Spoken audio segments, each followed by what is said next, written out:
And hey, welcome back to Troglodyte Horror and Film Review Podcast. Another interview eventually we'll get to review soon. But I'm here with Sergio Guerra? Guerra? Guerra, sorry. It's hard. I'm not that good in Spanish, dude, seriously. No, yeah, I made the travel from Laredo, Texas here to San Antonio to speak with Sergio here in his Texas Museum of Horror in the Wonderland Mall of Americas. Did I get that right?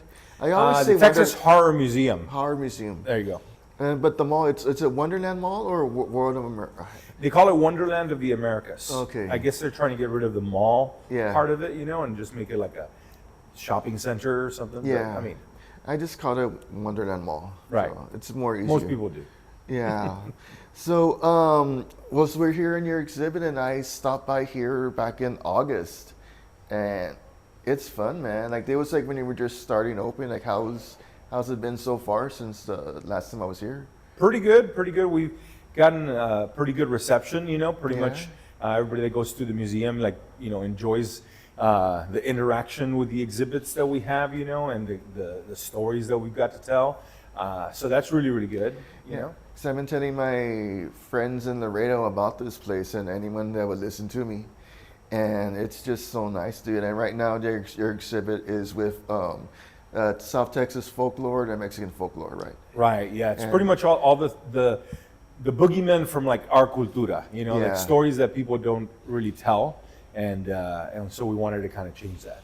Yeah, because I keep telling them, of course, when I say mention it's the Yolona, but then I mentioned the Leticia. Did I say that one right? Leticia? Lechuza. Sorry. Yeah. Leticia, and then the Dama de Negro, and then the Headless Monk, and the White Nurse. Right. So I mentioned this place to some people, to my friends over there, and other people that would listen to me. Yeah. And I told them you were part of Syfy channels. What was that show called? Face Off. Face Off. That's it. I would just say Syfy channel reality show, but I did not know the name. Yeah. But I would tell them you were there in the first season. Right. And how I just said so much. I basically hyped you up I'm gonna go interview this person, and honestly, dude, this has been a long time coming because there's been a lot of reschedules from both our ends. So Right. it's just and thank you for spending a little time to talk to us about.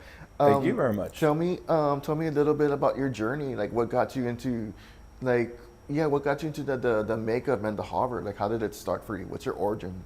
Well, I guess, ever since I was a kid, I just loved scary things. I used to really, really enjoy Halloween. I watched the Munster show, Addams Family, all those old TV shows that would pop up, the classic Universal monsters. So just monsters in general and scary stuff was always in my world. And so I wanted to have a way to bring it out. And my kindergarten, the last year in kindergarten, we had this costume contest. I dressed up like Frankenstein and, did the whole, costume and square head and did my best, possible makeup and all that. And, back then there were no YouTube tutorials. There wasn't really even a way to look at the shows, so we would watch the Munsters to kind of look at the way the Frankenstein head was and all that. And, I ended up winning the costume contest. Yeah. So after that, it was like, okay, well, now the next costume contest and the next one, so that's sort of how I got started in the whole thing.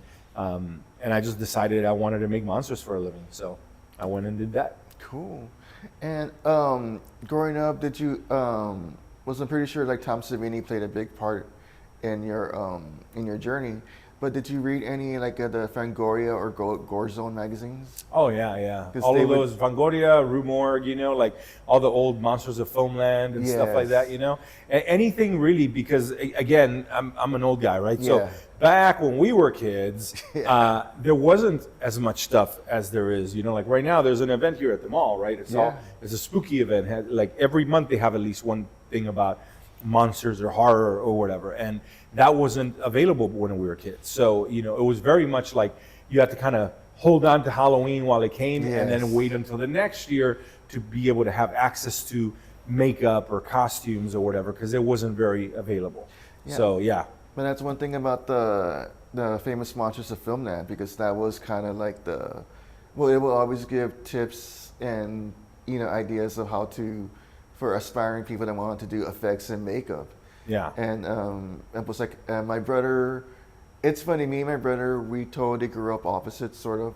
It's like he was more into like the horror, and he always got the Fangoria magazines, the Gore Zone, and all that stuff. And I was more into comic books. I still am into comic books. I still collect them. I still follow the stories. I don't really. I buy more of the old stuff. Nothing wrong with the new stuff. Just it's not for me. But that was my thing. But now as adults, we kind of flipped. Now he's the one that's selling comics and going to the conventions and has sort of like a online comic store, which is something that I wanted to do when I was young. But now he's doing it. And I'm the one that's into all the horror films and going through the conventions and going down that huge rabbit hole of everything behind the scenes. So we sort of flipped, but I would always be going through his magazines, his Fangorias. Yeah. And just looking at how they're doing the effects and things like that. It never really hit me until later in life, but there's always room for you here, man. Yeah. In the horror community. Oh yes, that's another thing that I brought him up right before we were recording. William R. Instone.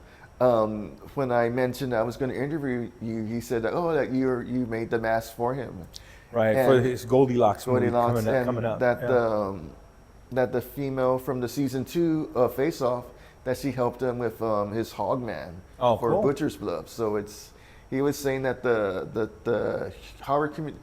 The horror community of Texas, it's super supportive with everybody. Yeah. Everybody helps each other out. So that's awesome, man. And that's what we got to do, just in general, it's great for people to help each other out, but especially when you're involved in the same kinds of things. Yeah. It just helps to boost everybody, up a level, instead of trying to hoard all the information. If anything, again, when I was a kid trying to learn all this stuff, it was real difficult because there weren't a lot of things. Like maybe Fangoria might have a little snippet of this is what you could do, or you'd read a book on theatrical makeup or whatever.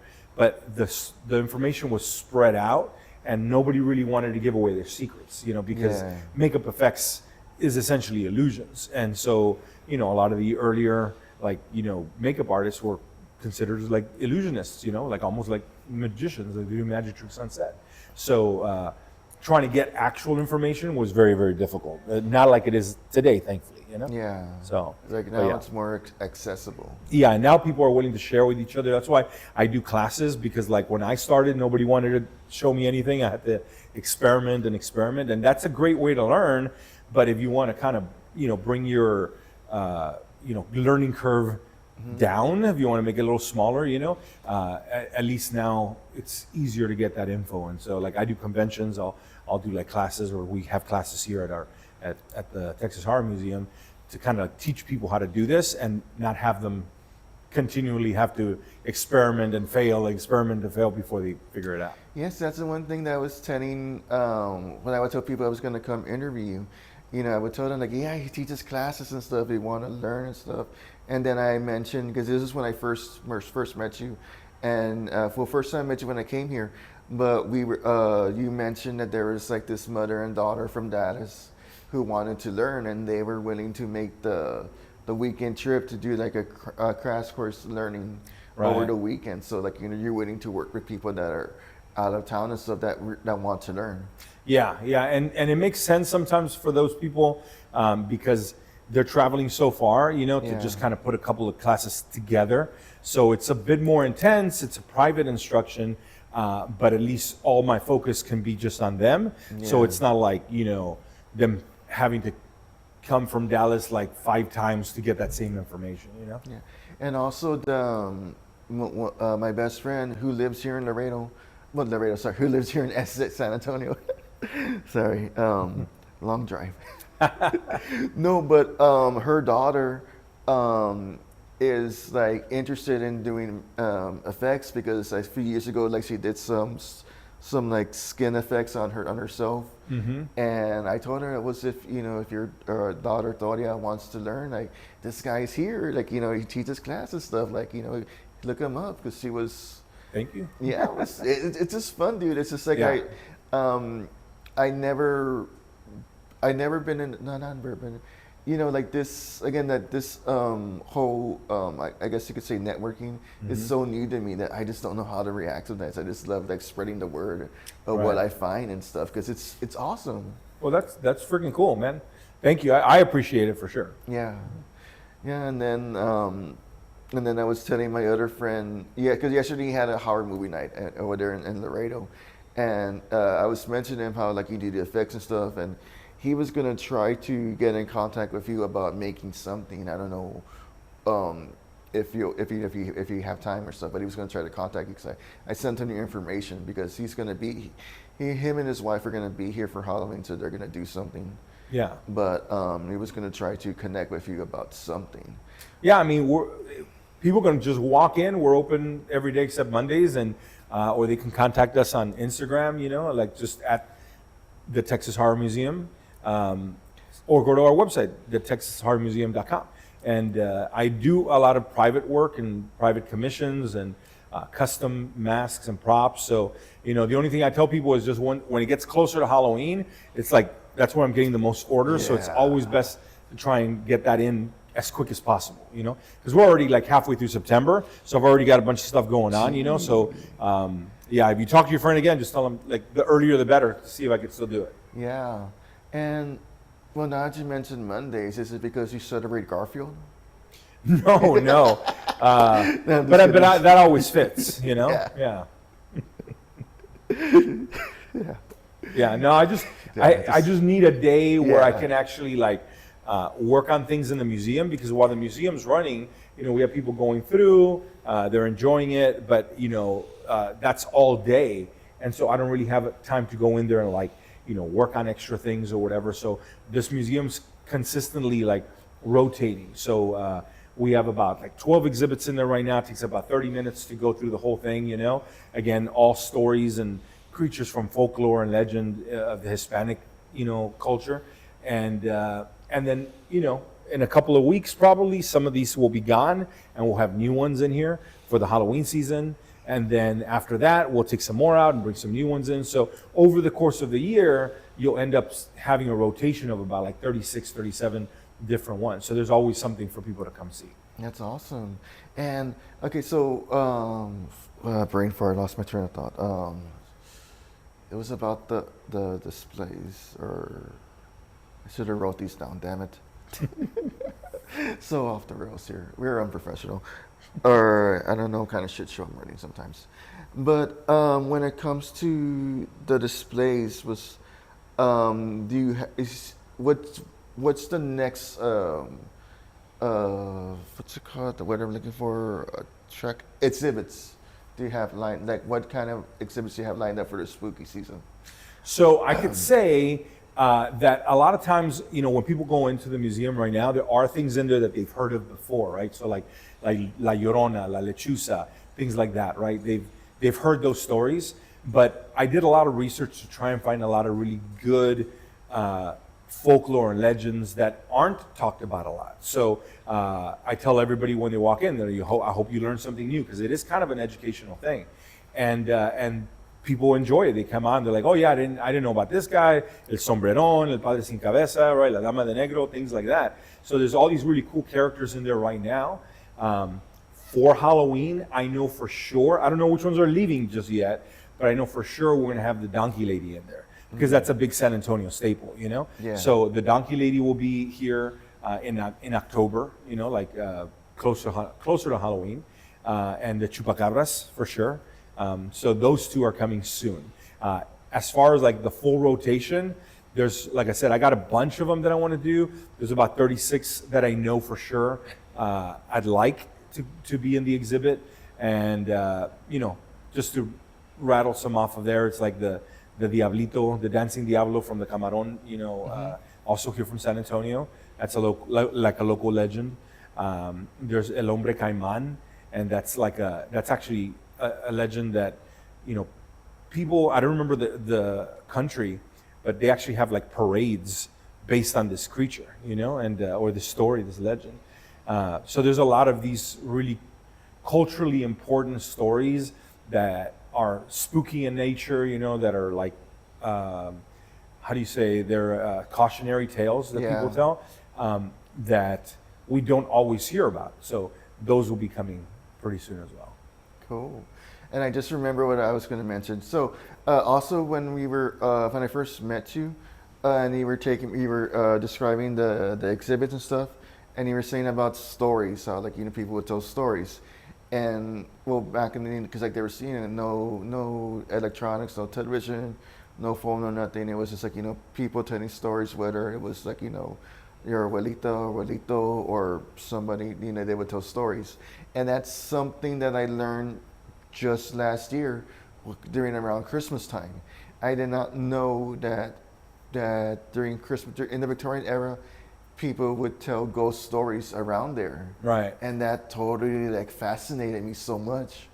And when you mentioned it to me, when I first came here, I just like, I didn't mention it to you then because everything was happening so fast. We were just like, you know, talking a breeze and stuff, but it is like so cool that, you know, you're doing this.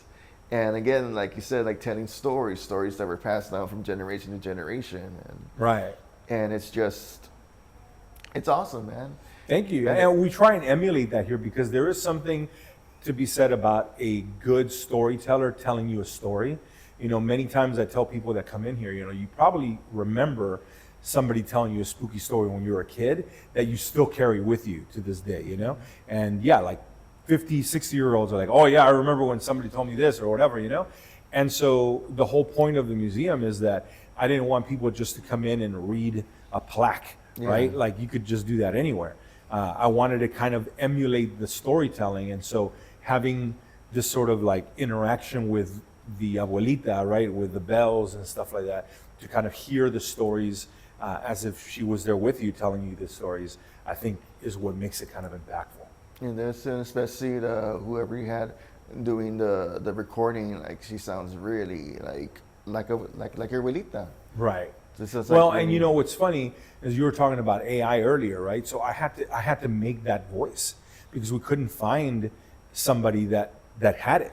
So that's literally an AI voice. Oh wow. Yeah, I fed my scripts into 11 Labs, which is they do a lot of different voices, and you can make your own voice. So, you know, I kind of added and tweaked things or whatever, and I got this really good voice because there was a couple of actresses that we had that were going to try it, and some of them unfortunately couldn't make it to record. One of them flaked out, which happens, you know, but we were getting closer and closer to opening, and I was like, well, I can't dress up like an abuelita and go in there telling these stories.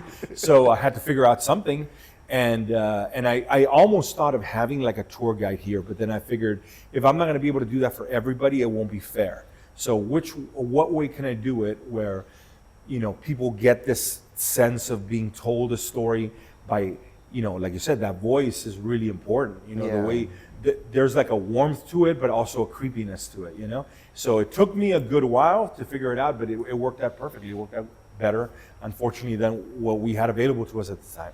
Yeah, I mean, that's something that we were talking about off camera before we started. It's just that, like, it goes to me when it came to, like, my design with what I left on one of my flyers was, I have two different flyers. One with a cartoon crab with a popcorn bucket, and another one with like a kind of movie style, like a B-movie style with the crab chasing people. Okay, so that one I had money at the time, so I did hire an artist I gave him my ideas. He gave me different designs, and I chose that one. So that one I did have the money, but when it came to the cartoon crab with the popcorn, that's something that my co-host at the time did with AI. And at first, well, it grew on me. I didn't like it at first, but it grew on me. But I started thinking that, and like I told you, like I'm a one-person show. Like, you know, everything's coming out of my pocket. So when it comes to AI, if you're on a budget, very limited, and you're just starting out, it works for you. Right. You know. And it's like we were saying earlier. It's a tool. Yeah. Right. So you still have to learn how to use the tool. And I believe that if you're an artist you have a better sense of what you can do with these tools. So it shouldn't be a fight about, use it or don't use it. It's technology that's around, that's going to stick around. Yeah. It's going to continue. If you don't learn to adapt and use it to your benefit as an artist, Yeah. then you're going to be left behind.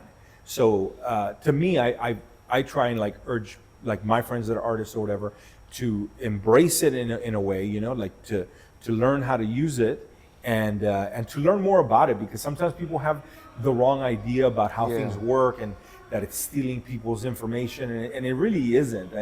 Without getting into a whole AI, Yeah. discussion about it, it's essentially like a person, right? If I Yeah. tell you, hey, draw me a tree, you know how to draw me a tree because you've seen trees before. So sometimes you tell the AI, hey, draw me a portrait of blah, blah, blah, It's going to draw you what it knows to be as a portrait based Yeah. on everything that it's done. It's not stealing anybody's information. It just says, what does a portrait have? Oh, it's got a signature. Yeah. So it scribbles something down there. But it's not like actual theft. It's more like a person learning. So Yeah. anyways, I think it's going to require artists that know what they're doing to be involved in creating regulations and sort of like aiming and pushing this technology into a path where it's not going to destroy other artists' lives, but where we can embrace it and use it. Yeah, and I see it as more like, if you're just starting out, it's something to use for the meantime until you're established. Then you could get somebody to do a physical person to do it more, to get more depth and things like that.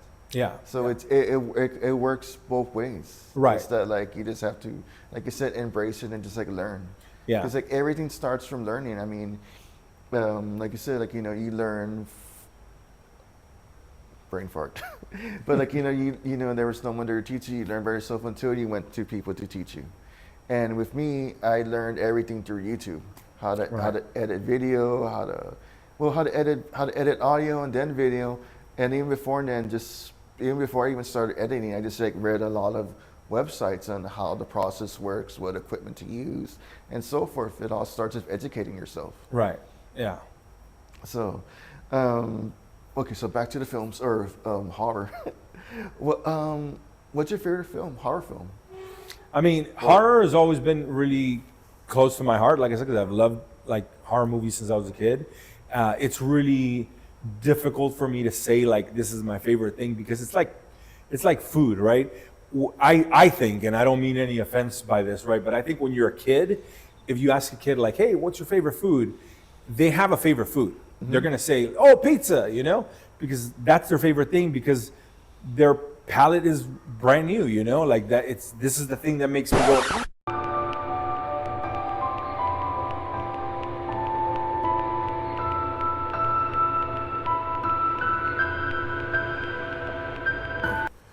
No, I think that's more worse. I'm lost, honestly. It happens. I do that a lot. Okay, well, let me just rephrase the question. So, what are the films that get you more that made you decide to go into the effects? I mean, so I'm just gonna shoot this out there. Was one of them The Thing? Yes, Rob Bottin did the effects for that. It was and Legend, which is my company's name is The Darkness FX, and the reason I chose The Darkness was because of the movie Legend. So Tim Curry plays The Darkness there, and it's probably the best depiction of like a devil, that I've ever seen. And so Rob Bottin's huge influence for sure, But yeah, those kind of films. But honestly, like I said, when I was a kid, even before that stuff came out, right? It was all the old Universal monsters, the black and whites, Creature from the Black Lagoon, Frankenstein, Dracula, Wolfman, the Mummy, all those things were like what I was really, really into. And then as I grew older and things like The Thing came out, and Halloween had just come out when I was born.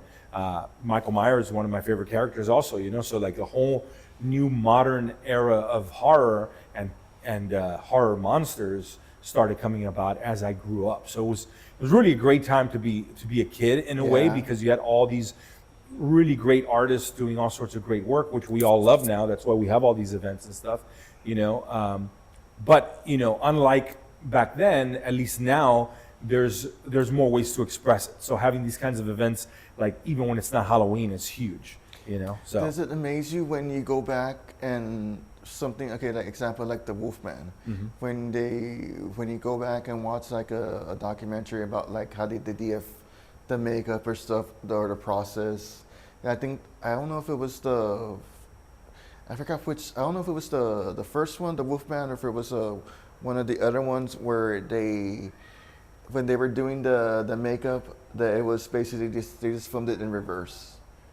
So in the original Wolfman, Yeah. it's like not necessarily they filmed it in reverse, like I think I know what you're talking about. Yeah. So in the Wolfman, the Universal Wolfman, right? They would sit Lon Chaney Jr. down in, like, let's say a bed or a chair or whatever, right? Wherever the transformation was happening, and they literally would be building up the hair in layers, right?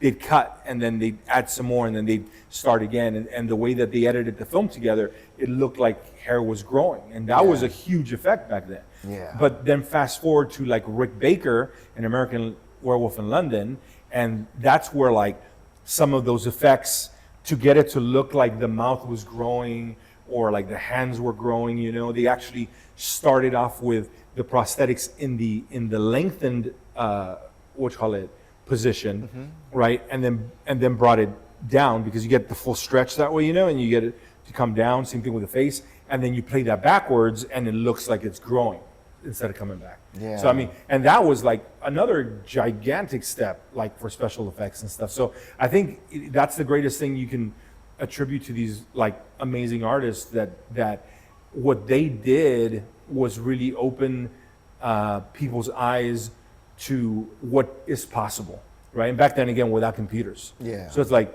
then you have kids like me or other many kids since then that see that stuff and go like, oh, you could do that? And you figure out how to do it. And then, now we do it in certain ways, like, films that we work on, or just even haunted houses have become so much more art direction driven, so they look like Hollywood sets. Yes. And so same thing with the props and all that. So yeah, it's been a lot of fun actually to be alive in the time that I have and see kind of where monster movies were in the past when I was growing up, seeing them all on TV, black and white or whatever. Then as I was growing up, to see all these creatures like Freddy Krueger and like the Howling and things, evolve all the way up till now, and being able to look at that and then, use CG to kind of expand on it. So it's great. It's awesome. Has there been any project that was difficult for you to do?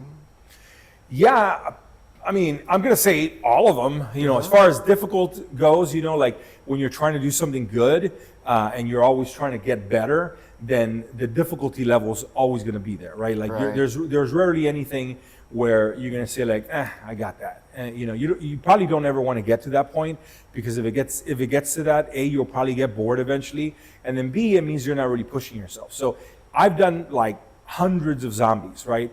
But if I'm going to do a zombie for a film tomorrow, I still want it to be the best zombie I can make. I don't want it to be just like, oh, I did that before, I'll do it again, Yeah. Like, so the difficulty level is always going to be there. Now, as far as like technical difficulties, like things that are like just generically, or not generically, but just, objectively more difficult, yes. There's certain films where like you need a much bigger budget. You need like, a lot of mold making just to make one effect happen, and sometimes those things don't even like get shown in the movie. Someone tried to escape. Yeah. Sometimes those things don't even get shown in the movie, So, technical wise, there have been a couple. There was a show that I did it was an independent film, and we had to, well, the effect was going to be this guy turning into a real life clown, right? And in my head, and when I designed it and when we were talking about it, it was all, good. Like, this guy is turning into a real clown. And what I mean by real clown is like, his skin starts getting paler, his nose bulges out, he starts getting like this real big grin, ruffles start growing out of his skin, he pulls like flags out of his like wrist, you know, like little flags, but they're made out of skin, and you could see the veins on it. His stomach explodes, and he gets these little growths. So it's like, imagine like a clown, but made out of flesh and bone, and that's it, you know? So he had the look of the clown or whatever. And it was just supposed to be a disgusting, gross thing that happens to a very sweet, good character. It's not, you know, it was meant to be like, oh no, please stop. What's that movie called? 521 North Main Street. Oh, 5 But this is the reason I bring it up, because as far as difficulty, right, that required a lot of molds. It required a lot of different sculptures to get it to the place. And so, unfortunately, budget-wise, and then also, you know, practicality-wise, there was issues, you know, trying to get the actor in for like some, you know, live casting, and there was a lot of things that happened, and unfortunately, we weren't able to use it in the film. So that's one of those things where it's like, that was an incredibly difficult thing to try and pull off, and we were like, you know, mostly there, but there was too many things that just did not align, and we had to scrap it. Damn. So it's unfortunate. I wish I had the money and time to just do it for fun, because I think it would be pretty gross. Sounds fun though. Well, Yeah. And the grosses are funner. Oh yeah, That's what I for always sure. say. Yeah.